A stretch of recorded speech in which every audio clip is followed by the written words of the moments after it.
Did you know that there's a whole school of magic that D&D has relentlessly flirted with but never actually embraced? One that D&D keeps coyly alluding to, making eyes to, subtly pointing in the direction of, but telling you not to turn around to look? For a game so devoted to the everything in the kitchen sink approach to fantasy, D&D is weirdly shy about the concept of blood magic. Extremely common in fiction, extremely cool, weirdly sexy, and yet no subclass, no class, no school of magic, but many nods to it throughout the game. So what if this school of magic was actually in the game? Today we're gonna talk about how this school of magic has presented itself in fantasy fiction. We're talking the subtle ways D&D has alluded to it and all but confirmed its existence in its universe, and what's more, we're doing what D&D has been too shy to actually do. We're making a playable blood mage. All this and more in this very red colored toned episode of D&D with a twist, not your mom's school of magic edition. So when I think of blood magic, I think of I'm bathing his blood. I'm bathing his blood. I'm bathing his blood. Bathing his blood. If we're gonna do this, and we're really doing this, we're gonna need to know what blood magic is first and how D&D uses it a little bit, kinda maybe. This of course involves a lot of media research and reading and going through like 1,000 D&D books, new and old, and I'm not doing all that. I gotta make an actual playable blood mage, I promised it in my YouTube intro, so now I'm bound by blood oath to do so. No, I leave all that research to my personal blood bag. Human familiar, research time. Human familiar. Blood bag? Hi. Blood bag? We're getting too comfortable now. Get your typing fingers ready because I'm about to try to define a nebulous concept that doesn't have an agreed upon definition. My favorite thing to do. And you get to tell me that I'm wrong in the comments below. I want you to sit down for this next part. The only thing that can be agreed upon about blood magic, regardless of the setting that it's used in, is that it entails using blood to do magic.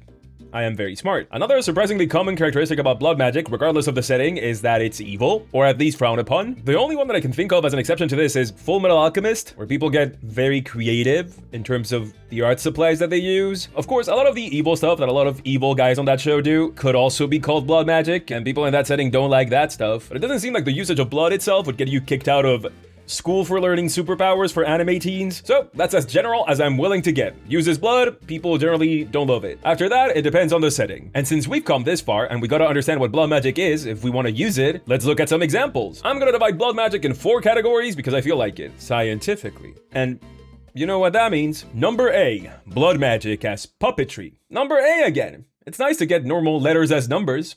What a treat. The very first category of blood magic that I'm gonna single out is a very hands-on approach to control. You twist a creature's blood to manipulate it, and how direct and pleasant that manipulation is varies greatly. Some examples of what I'm gonna call the puppetry subcategory will literally push and pull like the blood within a person to move them around, like a rag doll. Just like a pyromancer can like direct fire to go whichever way, a hemomancer, blood mage, whatever, can do the same thing with blood in this category. The most popular example of this subcategory is, I was gonna say to me, but no, the most popular example of this subcategory, and maybe of blood magic in general, is bloodbending in Avatar. For the 2 people in the audience that don't know ball, in Avatar there are benders that can control the 4 elements. No, not the Asian ones, despite this being like Fantasy Asia, no, the Western ones, water, air, fire, earth. These elements get, I'm gonna call them subclasses as the show goes on, with earth expanding into metal, fire expanding into lightning, air expanding into the worst character in the show, and water mogging every single element into the ground. Water can bend ice, it can bend plants, it can heal, and it can do blood magic. It's not even close, it's kind of embarrassing how unbalanced it is. Why would you pretend to be anything but a waterbender when you're playing this in the playground is beyond me. Yes, I'm brave enough to say it, you guys were not good at min-maxing play pretend when you were 5. So, bloodbending is one of these subclasses and it's unequivocally seen as evil. Like, in fiction, not just at the playground. As I said, blood magic, when it appears in a setting, is like the standee for evil magic, and the reason for this particular subcategory to be considered that in this setting is clearly the loss of autonomy that it entails. If you are playing action figures with your neighbor, using his veins as a lasso, you are most likely not being very considerate of their feelings on the matter, and on that note, puppetry is only one subcategory of the category that we're on right now. What category are we on right now? Which one is the other? Well, I'm gonna argue that the other one is, it's just enchantment, as in the D&D school of enchantment. Instead of puppeting the body through literally controlling someone's blood and moving the blood around, and the body with it. In some other works, blood magic is like used to like trouble the senses, mess with people's autonomy in a more psychological way. How, once again, depends a lot on the setting. Some go with a super scientific point of view, like raising this or that chemical in someone's blood to get them to do something, or like the pheromones. Do pheromones go in blood? They go in perfumes, bought by the worst guys alive. I'm not a scientist. Others, though, let go of the whole medical aspect of this and go with mind powers.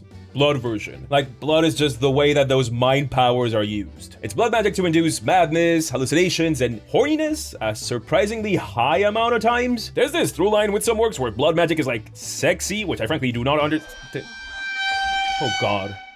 Don't tell me this is foreshadowing. Anyway, as stated, everything in here is covered by the enchantment school of magic in D&D. Vampires are often given this, and vampires are a little bit connected to blood, just tangentially, but it's also very evil, sexy sorceress. To me, the archetypal example of this is Dragon Age. Don't laugh. I have ever so subtly implied that I like the game series a normal amount on this channel before.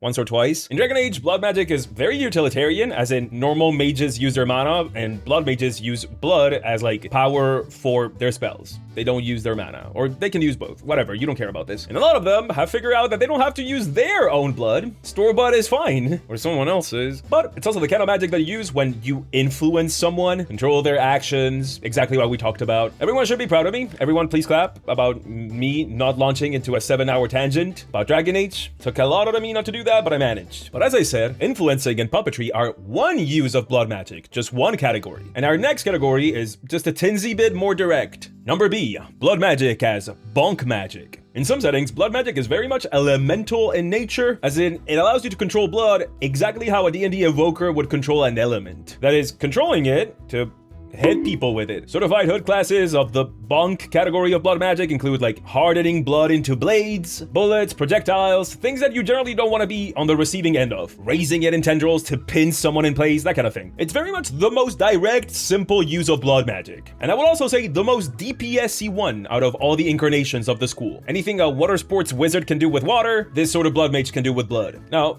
maybe this is just me, but when I think of this category, I exclusively think of anime stuff. It feels like way more of an Eastern media thing than a Western one. To the point where I cannot think of a single example of Western media using this extensively. Like, there's too many examples to count, I'll just do a few. This guy is like a textbook example of what we're talking about in Demon Slayer, or Kimetsu no Yaiba, for you subs over dubs watching this. For the non-weebs in the audience that don't know what the word sub means in this context, it's just a weeb term to mean submissive. Jujutsu Kaisen has examples of this. Black Clover, Frieren, Soul Eater, Deadman Wonderland. Thank you, TV Tropes, for writing this part of the script for me. Enough anime talk, you get it, let's move on. Now, from bunking to ill-defined. Number AB, blood magic as sorcery. That's right! You thought this was gonna be a numbered list with normal letters as numbers.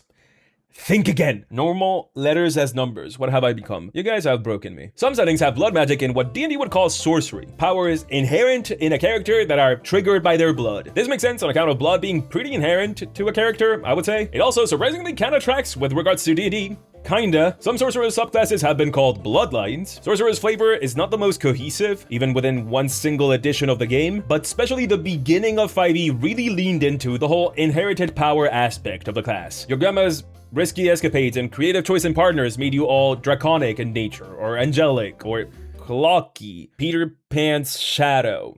Love who you love. Great examples of this category are the aforementioned Slayer of Anime Demons, where each demon has like X-Men demon powers, but they're all or nearly all related to blood in some way. Like, they're literally called blood demon arts. We don't use the word arts enough in D&D to refer to like sword fighting. My favorite example of this is the Doctor Demon, because her blood demon superpower thing is both an example of this category and also a great example of the second subcategory of the puppetry category.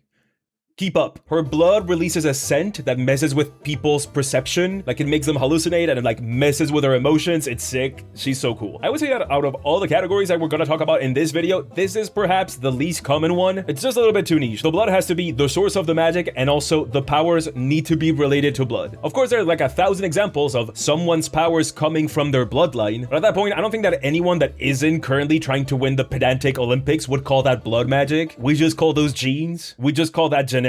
Still, this category is the reason why anytime the topic of blood magic comes up in D&D circles, everyone brings up the sorcerer, so it's worth talking about. So, this category was very specific. How about for the next and last category, we go broader. Number O, blood magic as whatever. Very broad. Sometimes, in some settings, blood magic is just Magic. When this version of blood magic comes up in a setting, it is often the only type of magic that exists, or one of the very few types of magic in the setting. This often leads to a type of blood magic that is both extremely literal, using blood to cast spells, but also the one that looks the least like blood magic out of all categories. The spell that you need blood to cast is Fireball.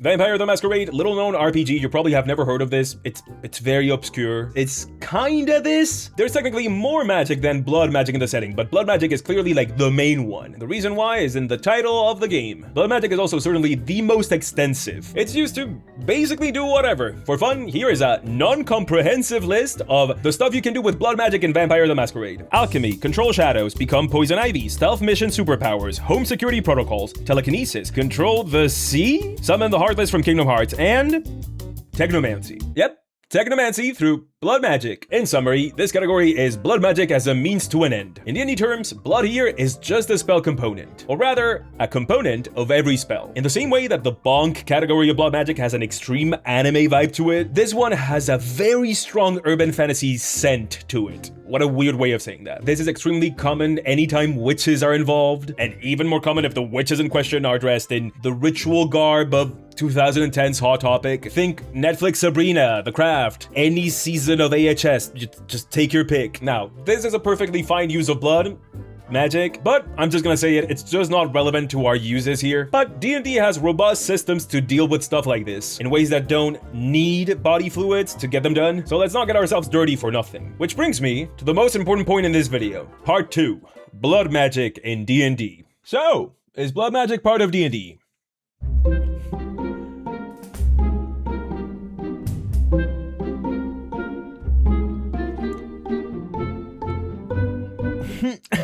Maybe? Perchance. D&D is weirdly coy about it, and I can't figure out why. As per our last section, blood magic is very much an established trope in fantasy, and yet D&D has only nodded in its direction throughout 5e, looking coyly over their fan as they make bedroom eyes at blood magic, hoping it would make the first move. So if we're really gonna add blood magic to D&D, we have to know what these nods and half-hearted gestures have been, and perhaps take some inspiration. I would say number 0 on this list is the egregious amount of times where blood magic is NPC magic. Evil villain of the day, let's say Lychii, is getting creative with their spell components again. The evil countess, that is definitely not a vampire, we swear, is taking a bath, which is definitely not a magical ritual. We swear again, an actual, honest to evil god ritual that involves inviting a lot of the townspeople to hang, as in literally hang. Hey, did it hurt when you fell from heaven? No, because there's a lot of you on the ground now. What I'm saying is that you see a lot of blood magic in official content when NPCs, villains, do it. Oh, that? It's Czepeku. You know Czepeku, the best battle maps in the business. I am not kidding. Once again, I just went to czepeku.com, I typed blood, very normal and very cool. And look how much of it there is. This is a weird sentence to say. I mean, this is not because Czepeku is particularly into blood. It's like this for everything. Celestial, Infernal, Fae, Anime Beach episode. Okay, maybe not that one, but there is a beach, and there's a bunch of them. Czepeku has more than 6,000 high-res battle maps for you to choose from, blood or otherwise. Wait, is that a dam of blood? They literally have everything. Oh, it's literally one option out of 7,000, of course. Yes, each map comes with variations, more than 20 of them. And because you're an avid Pointy Hat watcher, right? You know Czepeku has a ton of other stuff, but guess what? This might be news to you, but stuff can get pricey. So, Czepeku has just released the Essential tier, much more comfortably priced. What do you get in the Essential tier? Like, less stuff? No, you get everything. All maps, yes, all maps, but also all scenes, so you can set the mood when you're not fighting, as in most of the time in D&D, and all the tokens they have ever received, so you can play with anything. The previous tier now becomes the Premium tier, and that one gives you VTT integration, the token builder to make your own tokens, and animated maps. We live in the future. Every time I see one of these, I find them amazing. They are such a splash at any table. And I find the Essential tiers amazing. Czepeku is such a staple of the community, and getting so much of what they have to offer for a reduced price is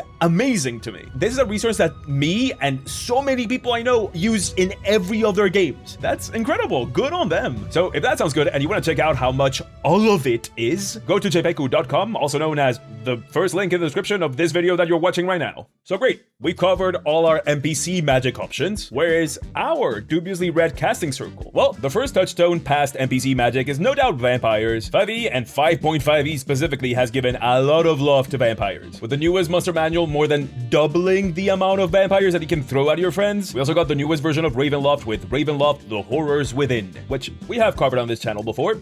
Just a cursory glance. We have Vampirikiki, El vampiriqui. the Vampitriki, El vampiriqui. the Vampirikiki, El vampiriqui. the Vampitrompico. Just kidding. And surprise, surprise, that thing has even more vampires in it. Jiangshi make a comeback. I love them so much it's not even funny. But you also get Mind Flayer vampires, Mosquito vampires straight from my nightmares, Nosferatu guys, Bounce on it crazy style. You got options. As I said, vampires are very much in the blood magic family, but it's not like they're playable. So why would we care? Well, we do care because they're playable. Kinda. Horrors Within, the Ravenloft book, also brought Dampiers into 5.5e. Dampiers are D&D's response to your 14 to 16 and ever ongoing vampire phase, in that they're the closest thing we get to actually playable vampirism. This is the species of a killer, Loka. So that's good. We have a blood magic themed species. Sure. Is that it? Well, gentle viewer, I regret to inform you that you're starting the section of this video called Scratching the Bottom of the Barrel. Come along as I satisfy this weird and maybe freaky craving of mine. An often ignored option for blood magic, often ignored by everyone, is a little feat called Adept of the Black Robes. Wonder why it's so often ignored. Is it because it's an extremely setting specific feat that only makes sense in that setting? That setting being Dragonlance, a setting that is, I'm sorry to say it, but I'm right, rapidly fading from relevance to anyone that started D&D in the last 10 years. Who's to say why this feat is less popular? A medical mystery. Honestly, I'm gonna be real here. The flavor here is not blood magic-y in the slightest, but the abilities are. You get extra spells from the enchantment and necromancy schools of magic. To me, the schools of magic of blood magic. Necromancy because it rules over the body, living or dead. And enchantment because it's not a school of magic terribly concerned with other people's autonomy. Let's just say that. Enchanters are not out here talking about how consent is sexy. But this is not the only reason why I think that this is a good option for a blood magic build. Nay. It's the live channel feature. This little thing lets you roll your own hit dice to add to your damage. It's sick. It's perfect for a blood mage. Shame it's trapped in this Dragonlance mess. See, this is why I hate super setting specific options. If the flavor of this was more neutral, this would be perfect for a blood magic build in any setting, Dragonlance or otherwise. Alas, as it is, you have to wear black or whatever it is a black robes adept does. I'm sorry, I really don't know Dragonlance, but I personally choose to believe that the black robes are the emo boys from Kingdom Hearts. Do not tell me otherwise. Well, is that it? Told you. This is scratching the bottom of the barrel, but there's a brand new sorcerer. And if you're willing to completely reflavor it, which is very much what I like to do, it would be a sick blood mage. This is the Shadow Sorcerer. And as it is, it's all about shadows. Blend into the shadows, control them, make a dog out of shadows. Sure, typical shadow powers. Dog themed. But with some imagination, you could really make the shadow flavor into blood flavor. After all, if you rearrange the letters in shadow, you get what? Blood. I said do not tell me otherwise. But seriously, I think their umbral form feature and their strength of the grave feature are really easy to reflavor into blood magic. And if you can make a dog out of shadow, guess what? You can make it out of blood. This one has also gotten its newest version in Ravenloft The Horrors Within. And if you're down to up to an hour of me screaming about telenovela horror and the weirdest D&D villains you have ever seen, and just minutes upon minutes of lore, which is the sort of thing I watch, and maybe you're a weirdo like me, go take a look at that video to learn more because the algorithm has not been kind to it. Honest to God, it's probably all the spooky stuff scaring YouTube away. The life of a YouTuber. So, Dampiers, a feat, and a massive reflavoring work. That's kind of it. For official content, that is. What about official non-official content? Well, there's of course more there, and you don't have to go obscure. Tal'Dorei Reborn, yes, the critical role thing, I told you it's not obscure, has a literal blood mage subclass for the wizard, and, you know, blood hunters. These are not official, technically, but they are in D&D Beyond, and it's the first non-official thing that was ever in D&D Beyond, so they feel almost official. Does that count? Close enough. I have a personal rule where I don't look at non-official stuff made by independent designers, because I don't want to be inadvertently inspired by their work and then put that in my work, like, because that can happen like years down the line, and then I would be feeling like I'm ripping them off. So I guess that is kind of it. In 5e, that's right, this was all a trap. A blood trap. Oh, my food is here. I'll be back. But it was a trap, I swear. Yeah, it was a trap. Like a sticky trap. But the sticky part is like blood. What do you mean that's foreshadowing? There has been an official D&D Blood Mage subclass. In 3.5e, because of course it wasn't 3.5e, the Holy Mother of Bloat edition, there was a Blood Magus Prestige class, which is kind of like a subclass. Also, yes, if you're wondering, this video also required me to go through 20-year-old text again. Love to do this to myself, apparently. The Blood Magus came with the Complete Arcane, and the flavor was weird.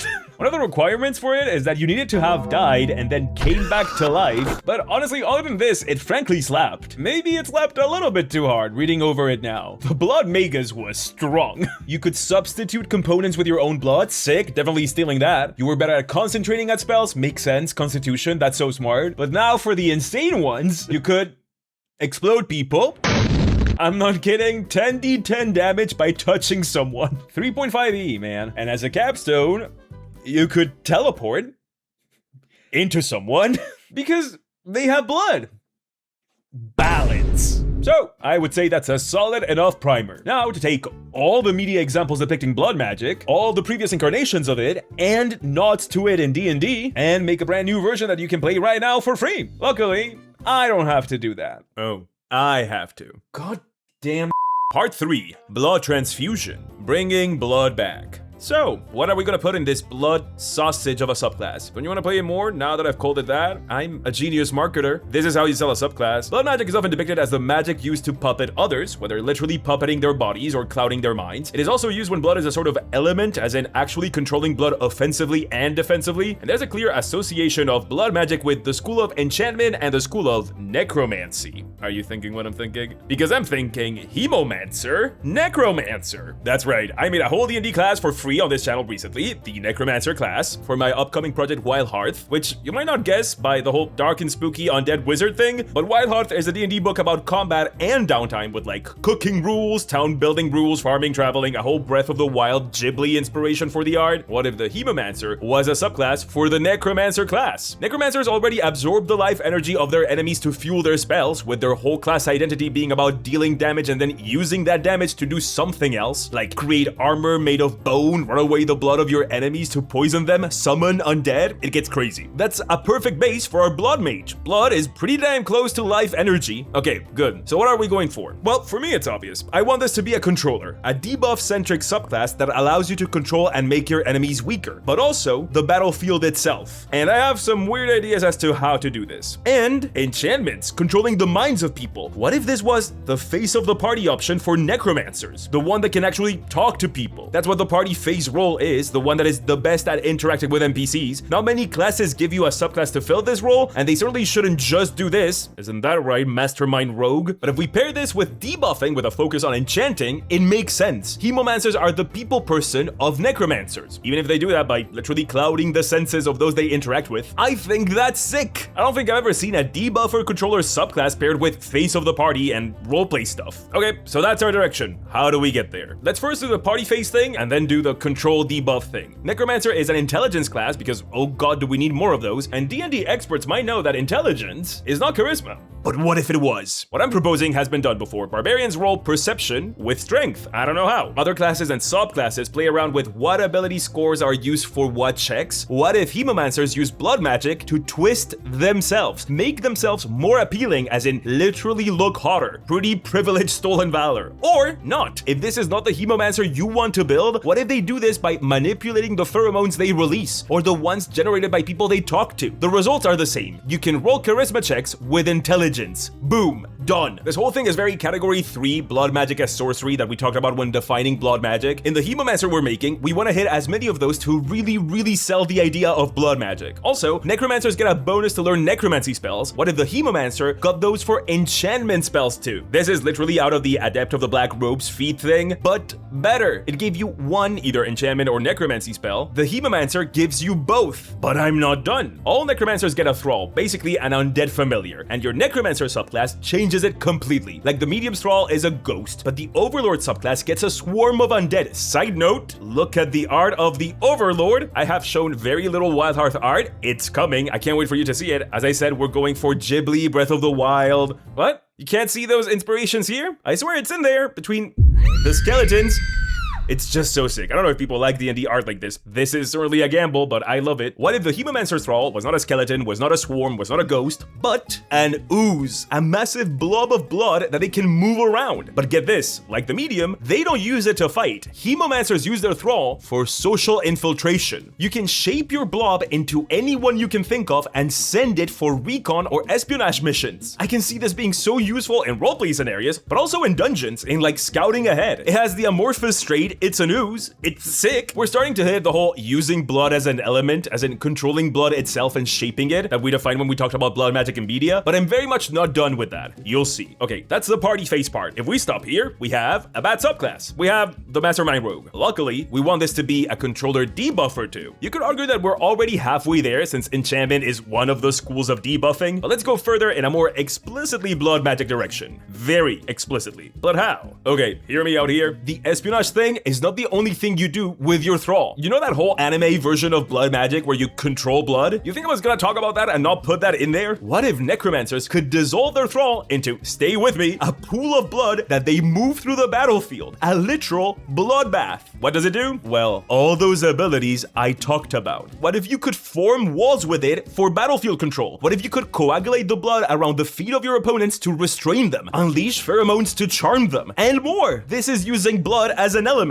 But come on now. You thought I would talk about bloodbending this much and not put that in there? Not only do they get a brand new spell that does exactly that, they get a whole ability based on blood puppetry. More control. It's exactly what we were going for. Face of the party, debuff, battlefield, and enemy control. It's blood magic in 5e, and it's free. That's right, the whole Necromancer base class, and now 3 Necromancer subclasses, Overlord, Medium, and the brand new Hemomancer are just free. I'm giving so much of Wild Hearth away for free because that's the soul of this channel. Give you stuff for y'all to play with. It doesn't matter that I'm doing the Wild Hearth Kickstarter in September. We're staying true to the Pointy Hat way. So just join the mailing list and get all of it and more. I've released a bunch already. New Celestials, new spells, other subclasses. It's a lot. And if you want to see it all in action, Jenny is playing a Necromancer at our game at Gencon. And guess who's playing with us? Jacob from XP to level 3. I'm so excited. I love Jacob. And our secret guest, Felicia Day. Yes, really. Tickets are on sale now and they're flying fast. VIP sold out immediately and I think we're in the very last stretch. Jenny has done the math, but I forget. So if you're coming to Gen Con, come hang. I'm DMing. Second time ever on stage. I love it. And if you want to see the Hemomancer ahead of time, just click on the mailing list below. It's down there too. But we fixed it, by the way. If you didn't receive an email before, even after signing up, it should be okay now. It was not fun, growing pain. Alright, go play Hemomancer. Check out that Ravenlove video if you have a lot of time to spare. I really put a lot of effort into it. And let me know what you think of the Hemomancer in the feedback form. Alright, back to drawing a whole bunch and writing a whole bunch and not seeing the sun. Bye! Mwah!